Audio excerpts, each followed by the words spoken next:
እና የሰርጌ ዕለት ነው የምታከመው። ይኸውልሽ ቅድስት ችግር የለውም እሺ። እኔ ድል ባለ ሰርግ ነው እሺ ማገባሽ።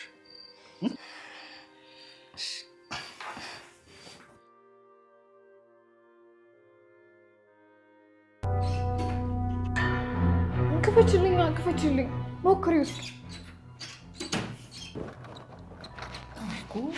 ምን ጉድ ነው እባካችሁ? ምን አባቱ ቁልፍ የለም? ቆይ አንቺ ማን ነሽ? እቴቴ ነኝ። እቴቴ ምንድን ነሽ እንዴ? ምንድን ነሽ? እቴቴ ነኛ፣ ሰው ነኛ። እሺ ቆይ አክሊሉ የለም እንዴ? የለም። ቆይ አንቺ ግን ምን ሆነሽ? ሚስቱ ነሽ? ምን አይነቷ ናት በእግዚአብሔር ሂጂዲያ። እኔ ሚስቱ ከሆንሽ ብዬ ጠየቅኩሽ እንጂ እኔ ማናቱ ነኝ?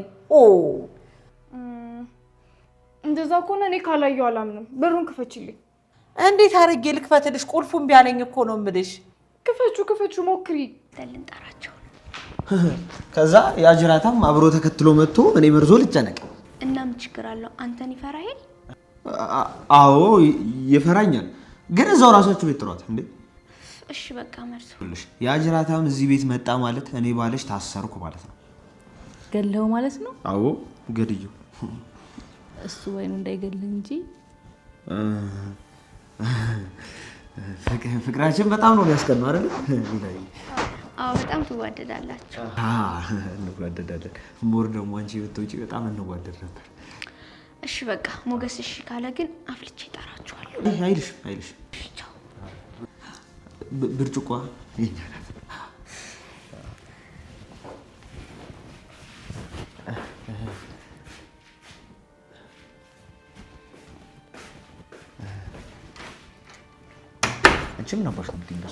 ሰላም እንዴት ናችሁ? በያላችሁበት ሰላማችሁ ብዝት ይበልልኝ። ሞገስና ሉላ እንዲሁም መርዞ ደላላው ኤፍራታ አዳዲስ እንግዲህ ያልነበሩ ሰዎች መጥተዋል። የነበሩትም ስለመጡልን በጣም ደስ ብሎናል። ናፍቀውናል፣ ሊምጡልን እያልኩ በባለፈው ክፍል ቪዲዮ ሰርቼ ነበረ።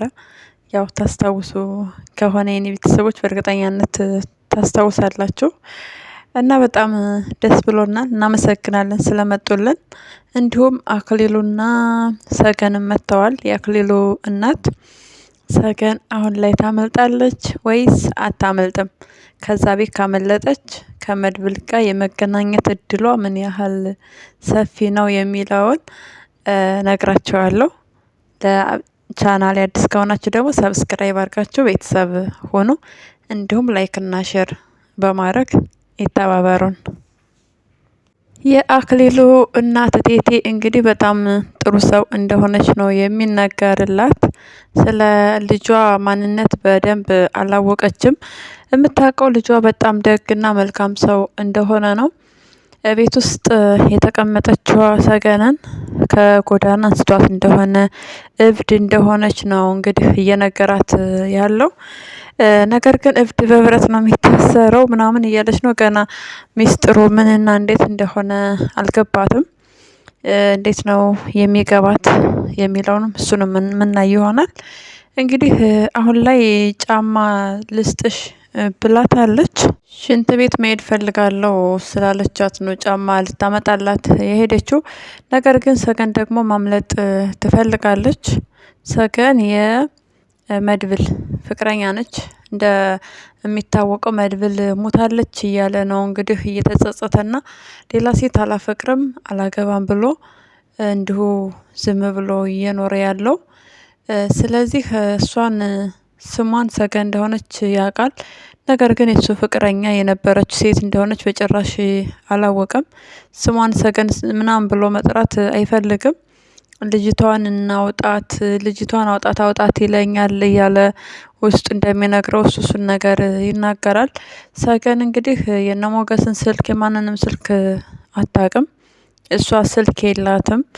እንደምታዩት እየተደበደበች ጥቁር ልብስ እየለበሰች በቃ ሉላ በፊት ከዝና ጋር የነበረችው አይነት ህይወት ነው እየኖረች ያለችው። ስልክ የላትም፣ በምንም አትደውልም። እና እነሱ ስልክ ቢሰጧት መልካም ነገር ነበረ። ነገር ግን ስልክም አልያዘችም። ምንም መግቢያ መውጫውን ብዙ የምታውቅ ሴት አይደለችም። በጣም የምታሳዝን ሰው ናት።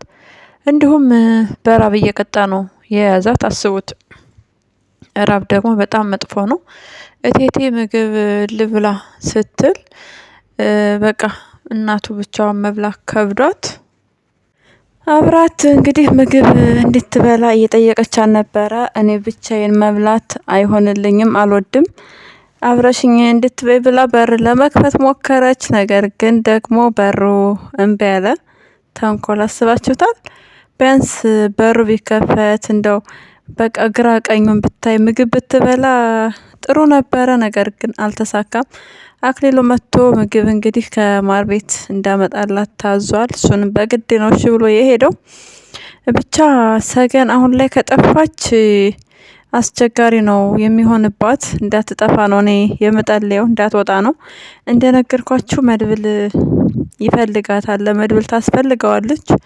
ስለዚህ ስልክ ቁጥራቸውን ከተቀበለች ስልክ ከያዘች በኋላ ብትወጣ በጣም ተመራጭ ነው።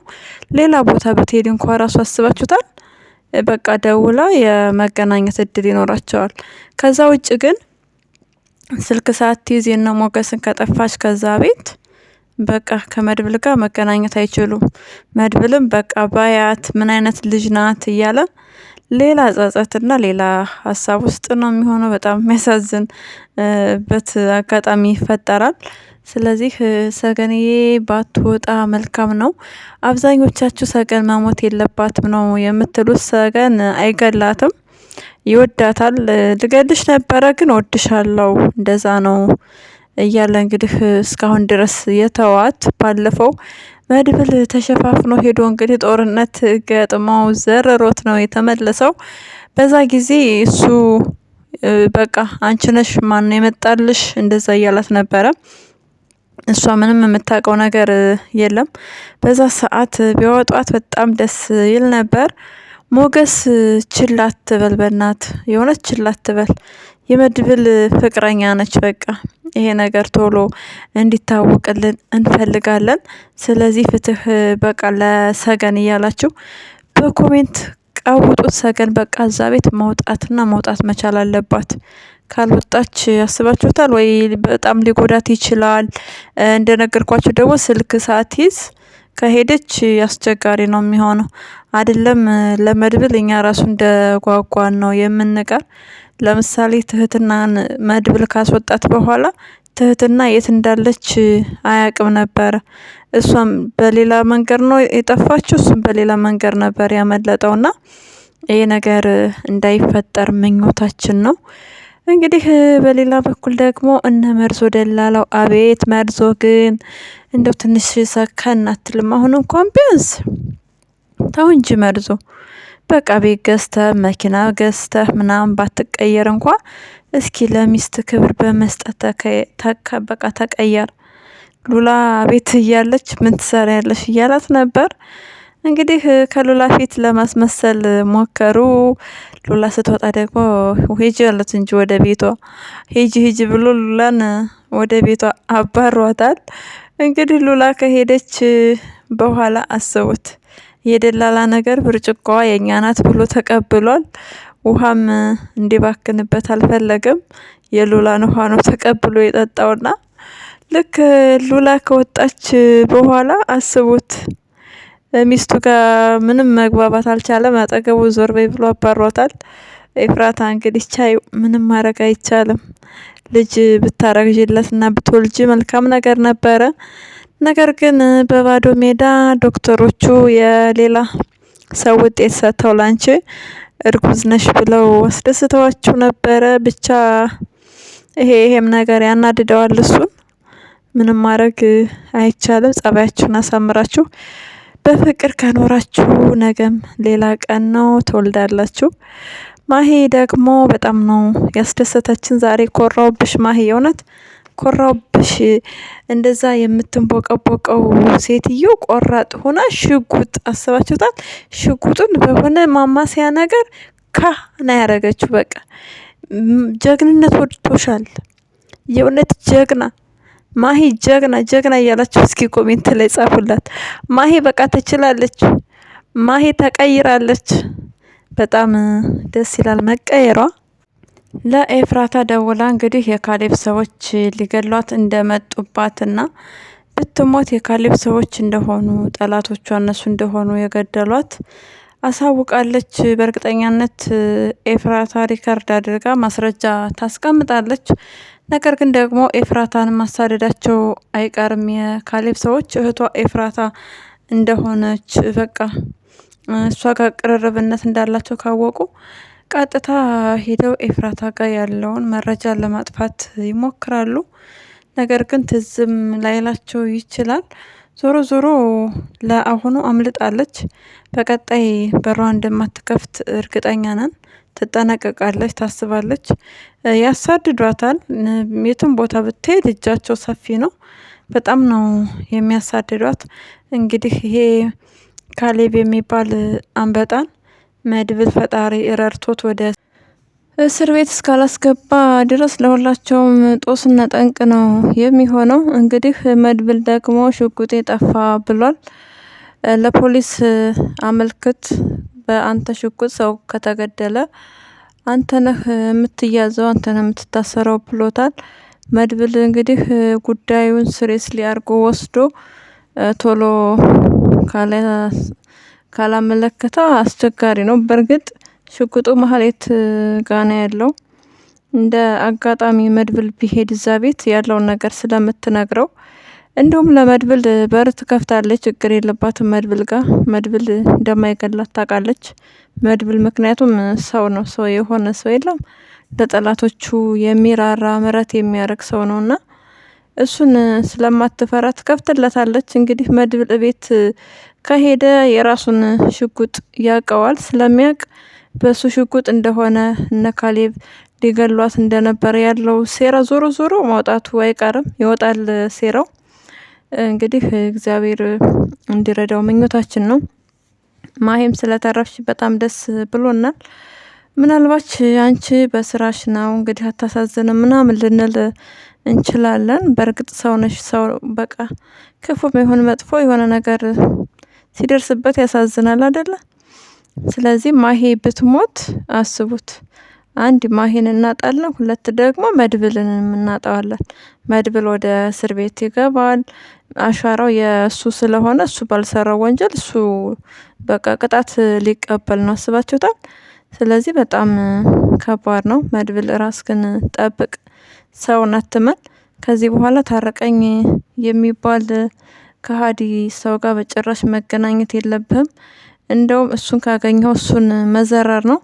እንግዲህ ካሌብ ዋው ዋው ዋው ብሎ መጮሁ የማይቀር ነገር ነው።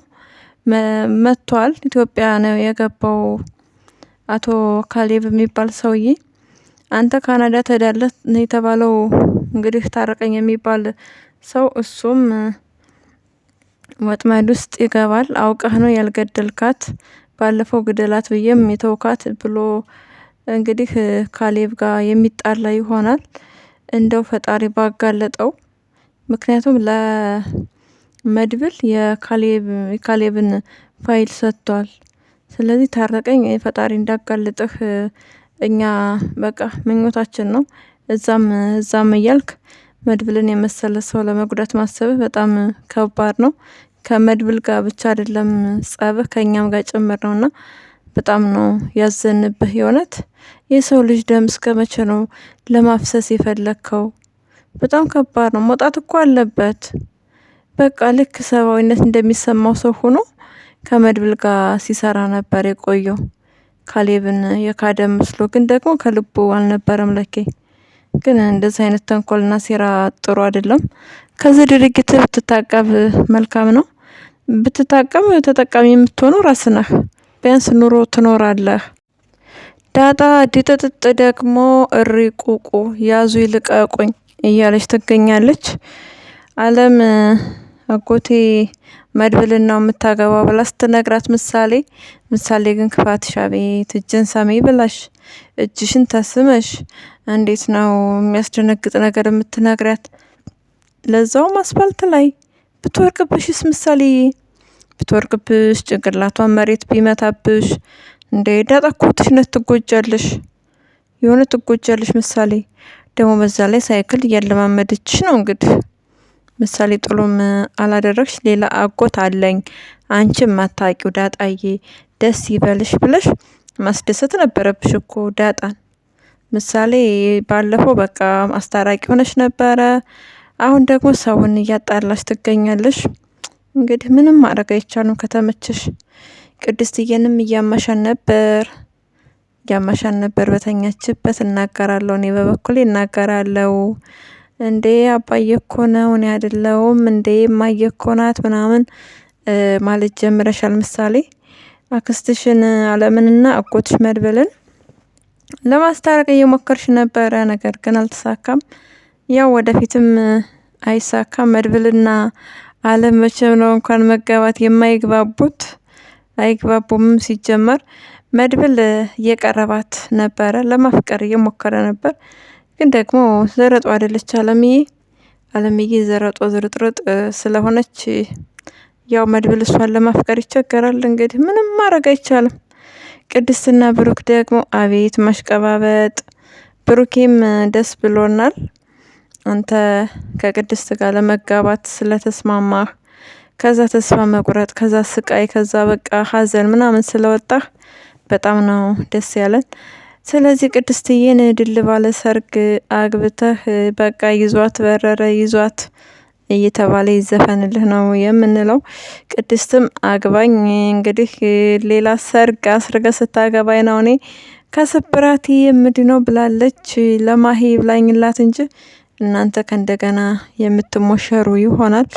ትሞሸራላችሁ። ብር አምባሩም ይሰበራል፣ ልጁም ይጸነሳል። አይሆንም የተባለው ነገር ይሆናል። በቃ ይሆናል። ቅድስት እምነት አላት ልጅ እንደምትወልድ። ብሩኬ ደግሞ በሕክምና እንግዲህ መከታተል ነው የመረጠው።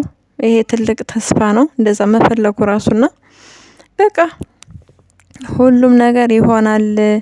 ግን አደራህን ብሩክ ሞኝና ወረቀት የያዘውን አይረሳም እንደሚባለው እኔ ዶክተሮቹ መውለድ አችልም ብለውኛል ብለህ እንትን እንዳትል።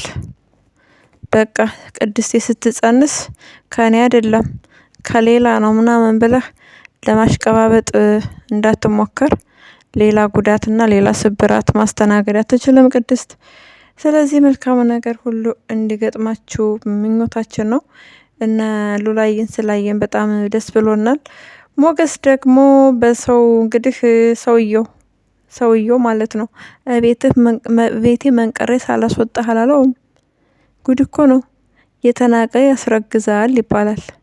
አክሊሉ የተባለ ሰውዬ እንግዲህ ሞገስን ከቤቴ አስወጣሃለሁ አንተ ተከራይ፣ እንዴት ነው የምትራመደው? እንዴት ነው? ኧረ በስመ አብ! እንደው ከእንደዚህ አይነት አከራይ ሰውረን ጎበዝ። ሰው የገዛ የሰው ቤት መንጥቆ ራሱ እንደሰራ ሰው ሆኖ እንደዛ ሲፎከስ፣ አቤት! አክሊሉ ግን መልቀቅ ያለበት ሞገስ ሳይሆን አንተ ነው የምትለቀው። እሱን እንግዲህ ጊዜው እየደረሰ ነው። ዋናው ቁልፍ እጃቸው ላይ ስለገባ ምንም ችግር የለውም እንዳታስብሽ። አንተ ራስ በቅርብ ተመንቅረህ የምትወጣ ይሆናል። ሉላ ደግሞ የት ነው ማቃት እያለ ድክም ብሏል። የዝና ሚስት ነች፣ አበበ ደመሳ ልጅ ሚስት ናት።